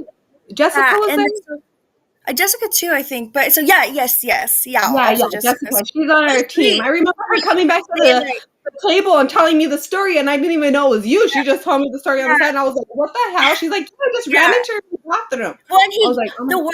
okay, but you want to know what's funny is honestly the part that like made me the most uncomfortable, the part that made me feel most violated, that I know able-bodied people will not get, is the fact that he grabbed my chair, and he grabbed it like firm, like near my back.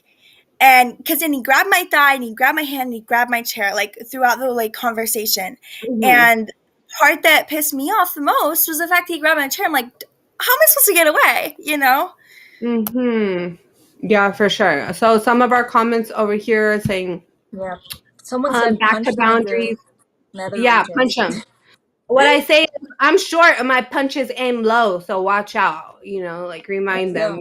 I don't need to punch you in the face to make you go down, my guy. Like this is, trust me. And I think they forget that and I think we forget too. Like if somebody tried to grab me, I'm not completely defensive. Like I'll bite the shit out of you. Like we can fight.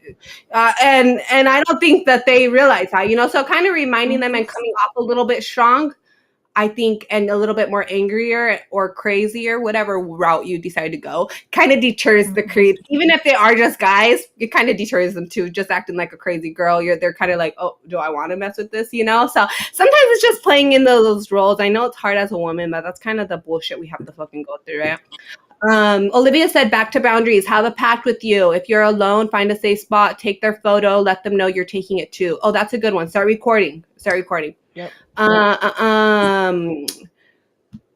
Mr. Will said, we just plain weird for sure. Sorry, not talking about all guys. Some of you guys are okay. The majority of you suck. And I think, and weird too, honestly. Well, so that's what I think is important, because my first experience with a devotee, was like, I didn't know that she was a devotee. I didn't really know what was happening. But it was, she had violated me, and the way that she talked to me. So but I just at the Rolex experience realized, oh, she's a devotee, and that's why it happened. Or not why it happened, but that was like her motivating factor, because I didn't realize it was like a fetish thing. I thought she was just trying to put me down. I mean, which she was. But I think what I like want to happen is for there to just be like, for that to be out there a little bit more, for people, for more women in wheelchairs, or just people in wheelchairs, to know, hey, there are these people that are fetishizing you, like that are going to try and like take advantage of you. You need to know that this is a thing, and like we need to like come together as a community to try and like all like protect and support one another. Yeah, for sure. That's why I like the community so much. So just going to our last thing right here, which we touched on quite a bit, but let's just say, if you have any last words that you would say to somebody, you have to think like there's a younger version of exactly who you are, that girl who, whatever your interests are, however you're feeling, and maybe think about that lowest point and kind of what you needed to hear. What would you say to maybe somebody who's in this community and can only focus on the struggles of their life and the negativity and how much this disability sucks, and they're not getting out and enjoying life because of how much they hate their disability? So kind of what would you say to that person? Let's go to Kimy. I would say that you should surround yourself with things and people that bring you joy. Find a way to do the things that you used to enjoy, like pre-disability, I guess, and find like an adaptive alternative. And like, don't go into an activity saying, "Oh, I can't do this anymore." Put it in your head and say like, "How can I make this accessible to me? How can I enjoy this again?" And also make friends with like-minded people that share similar interests as you. Follow inspiring people on social media, and unfollow the ones that kind of bring you down. Like, you don't need to hear any of those other things. I mean, everybody, like each and every one of us is struggling with something, disabled or otherwise, but it's really ultimately how you deal with it yourself. And kind of like what you said, Brianna, that we can also be our own worst enemy and harshest critic. So sometimes it helps to see yourself through someone else's eyes. So if you're feeling kind of down, like just call a friend. Like it could be someone in the disability community or just a close friend you've had for a long time, and just have like a chat with them and just kind of pour out your feelings and all that. And you can also make new friends. And if you find it hard to make friends at first, put the focus back on yourself, like on bettering yourself. And then when you do that, when you do, like, for example, for me, I do my skincare, I do my positive affirmations in the morning. Like I just look in the mirror and like, you're a bad bitch. You can do Yes. this, you know? Yes. So that's how I start my day. Like I just look in the mirror, have like positive affirmations for myself. And yeah, people will eventually be drawn to your magnetic energy, and then you'll feel a lot better. And Yeah. lastly, I feel like so my family, as I said, they've been there for me since day one. And I always try to give back, even with the smallest of favors, you know? So when you're feeling kind of down, like focus on helping other people. It could be your family, it could be someone in the disability community. Like lose yourself in the service of others. And that would make you feel amazing. Yeah. Oh, that was so beautiful. I love it. That was well thought out. I think that's a great, great, great, great advice. And I can relate to a lot of things you said. That was beautiful. Okay, let's go to Elena. I would say that you, first of all, you're allowed to be upset. You're allowed to be angry. You're allowed to be sad. You're allowed to be upset that you're in pain and be upset about these different things. So those feelings are valid, and you're allowed to express them and feel them. Like, you do not have to act like you're fine and perfect all the time. Like, I know that I struggle with that, and I will try and cover up a lot, but I think it's really important to like express yourself and let it out to people who are going to, be able to like reciprocate and like understand, and not judge you for letting it out and finding those people. At the same time, it's also about just like finding your that joy, finding what makes you you and what drives you to keep going. Like for me personally, it's being able to do the mental health work that I do and working with children, And like if I could tell my child self, I'd be like, there are so many moments worth living. And to try and to recognize too in yourself, hey, I have to work really fucking hard, and I have to work harder than my able-bodied peers, but I'm badass, and I'm killing it, and I'm doing what I can with what I have. And that is more impressive than anything. It's like to be able to give yourself some credit, and to focus on like being kinder to yourself and the language that you use with yourself. I mean, I've been there frequently where I feel just stuck and at the bottom and thinking this is not worth it anymore. But what always kind of brings me out of that is like there's so many more opportunities that I'm going to feel so blissful and so liberated. And I shouldn't have to. I'm not going to let this terrible day or this terrible month or year take away what I've fought for my whole life. Yes, preach, girl. Having to remember yourself as that little version is so important. Sometimes, and this is what I think about too I usually relate to newly injured girls is like when you were younger, you didn't care that everybody was looking at you. You didn't care that you were getting made fun of. You got up and walked to the damn cookie because that's what they were holding over your head, and that's what you wanted. And like, you didn't care that you had to use the bathroom in the store and your mom's now having to change your diaper, and because you smell, like, you're just like, oh my God, like, that's on you, girl. You got to change me. That ain't on me. I'm still living my life. And that's because of that negativity, that little voice in your head that tells you you're not worth it. And what I say is like, it's like this annoying, I use the rabbit reference a lot, but I've had some people tell me that they love rabbits. So if rabbits are your thing, imagine something else. But I imagine something that's like grimy and gross and just an animal. And it's just in the back of my ear, just yapping away. And they're trying to hold me back. And all my dreams are right there in front of me. And I could turn around and let this little annoying nonstop rabbit that doesn't have nothing to live for, nothing to do but follow me around, hold me back. Or I can drag him along and keep going forward and keep chasing my dreams despite what this little voice fucking says. And it's difficult to put yourself in that mindset, but I feel like personally that has helped me a lot. It's kind of like when that little thing comes in, you name your little rabbit and you're like, shut up, Jeff. Not Jeff. Sorry, we know Shawn's brother's name Jeff, but that's just the name that came to my head. I'm on my bad, Jeff. No, but just something, something that you don't like. You have to customize it to yourself for sure. But just remember, we all have it, and because that person, you wonder, like, how did they get their dream? How did they make it? Well, they didn't let that little annoying voice hold them back. That's all they did. That's the only thing they did differently, and you can do it too. You just have to believe in yourself. You got to keep going. Don't let it stop, And so that's what I would say about that. Okay, let's go to Jane. What advice would you give, baby girl, if somebody's going through what you're going through? Um, take every day by the moments. The next moment is gonna be completely different. Um, and it is what you make it. It is like your mindset is so important. I used to believe like, oh, the mindset will come to me, but no, Mm-hmm. I really had to switch it up myself.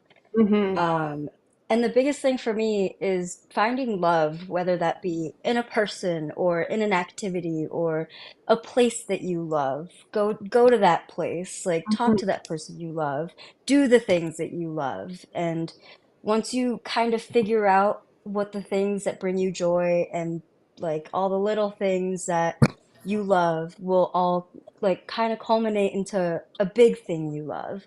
Um, so yeah, kind of just take every day moment by moment. Mm-hmm. Love a moment, hate the next moment, but Yeah. also love the next moment.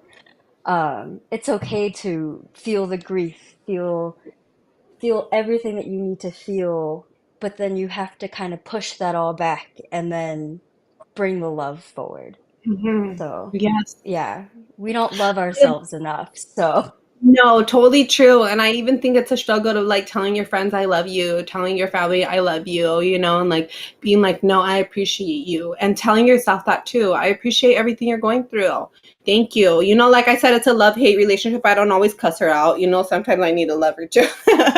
And tell her She like, keeps me alive. yeah, she keeps me alive. She keeps me moving. Like, thank you, girl. Appreciate it for pushing through, holding my head up high. And I think that's so important, focusing on those little moments. It may seem like such a small thing, but I feel like it does help our mind, like, kind of think back. For me, it's like even the little things of like a beautiful sunset. A lot of people don't know, but like I love views. I love going with my boyfriend and just looking at lakes and looking at sceneries and, even looking at big, beautiful houses. I love it because I just like, it reminds me that the beauty's out there and that, all this negative shit can be tearing me down. But there's a lot of beautiful things happening in the world too, and so we get to weigh out our options. And I hope that this advice has helped anybody watching. I feel like it was a wonderful conversation. I feel like I personally even got a lot out of it. I need to remind myself these things too. We don't all have it together. We're all struggling in different ways on different days. So be kind. Be kind to people. I even say be kind to able-bodied people. Because you kind of don't know what they're going through. You don't know what negative thoughts they're telling themselves, and they might not have this community to tell them to think something different, to change their perspective. So smile, be kind, be forgiving, be good people in this world. There's a lot of ugly people out there, but we get to decide who we are and what motivates us to keep going forward, right? So that's what I would say about that.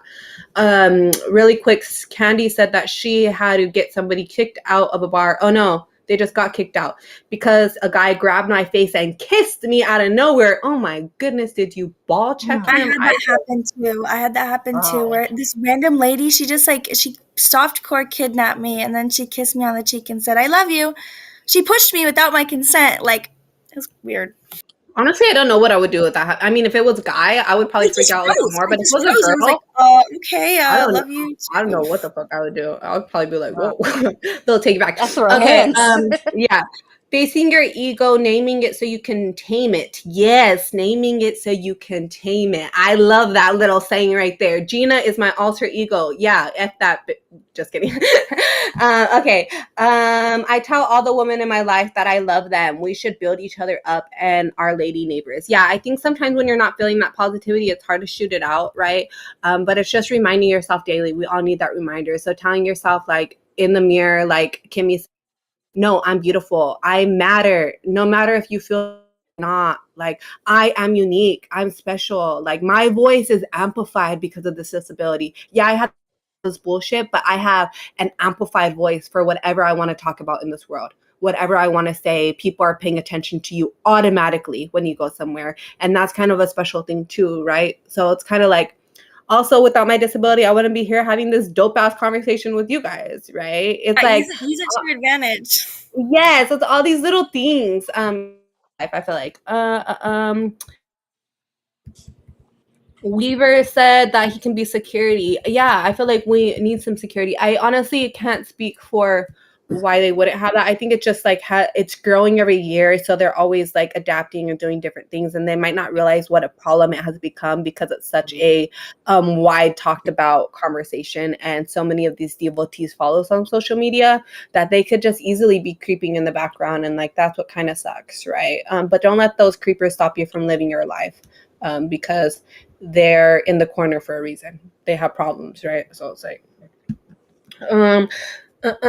yeah, so just build each other up. I think you got to all the comments. I hope so. Love you guys so much. Thank you guys for joining in and commenting and keeping this conversation super dope and interesting. I love you guys all so much, and I hope you guys feel a little more seen today and a little bit more validated, and know that you guys are amazing, and that I'm super excited to see all the things that you guys do inside of your life, because you're not letting this disability hold you back. Our disability is a part of us. And it can be a part of us, but it's not who we are, So don't let all that negativity get you down. We're still enjoying life despite our struggles, and we're here to stay. And, just because we have this bad day, this bad moment, doesn't mean that the sun's not going to be shining tomorrow, and you're not going to laugh a little harder and love a little stronger because of the bullshit you went through. Okay. So, on that note, I like to say thank you so much. Mobility Professionals is our sponsor. Almost left them out. And Urology Professionals is our sponsor. They help us out so much during the event. This looks like I don't have no shirt on. This is a little bit right here. Thank you. Okay, and then we have our shows coming up. We have our shows coming up every Tuesday. The guys are on the show and they talk about different topics and they get really real on there. So go check them out.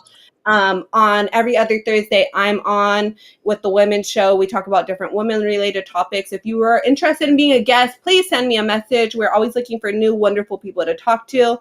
On Wednesday, we got T-Fizzle Gaming. We have some adaptive gaming going on, so that's super dope. Always a fun conversation. I'm always in the chat talking shit to all the gamers. It's so much fun, so feel free to join me. And Rolling Over the Hill. Sorry, Bobby. Bobby's next, Rolling Over the Hill, and Robert. They're on every other thing for me. And they talk about just aging with a disability and all the ins and outs and all the struggles that kind of come with that. You know, they're already went through the things of putting themselves out there. Now they're like, wait, how can we slow down? How do we deal with the pain? How do we deal with all these other stuff? So that's another fantastic show to check out, even if you're not super older range in your age range. I don't know, I said that weird. Even though your age range isn't super older, we're all aging with a disability. It's such important information to recognize and inform ourselves with now so we don't struggle later on in life. So we're so thankful that we have that outlet and people that have lived through these experiences and so many years inside of a chair that can really give us that wisdom now on this platform, because when they were younger, they didn't have that, you know? So it's really cool that they can do it now. So make sure you go and check that out as well. So that's all we have, you guys. I hope you guys all live to roll and have a fantastic day. Love you all. Peace out. Bobby, come on, click us off.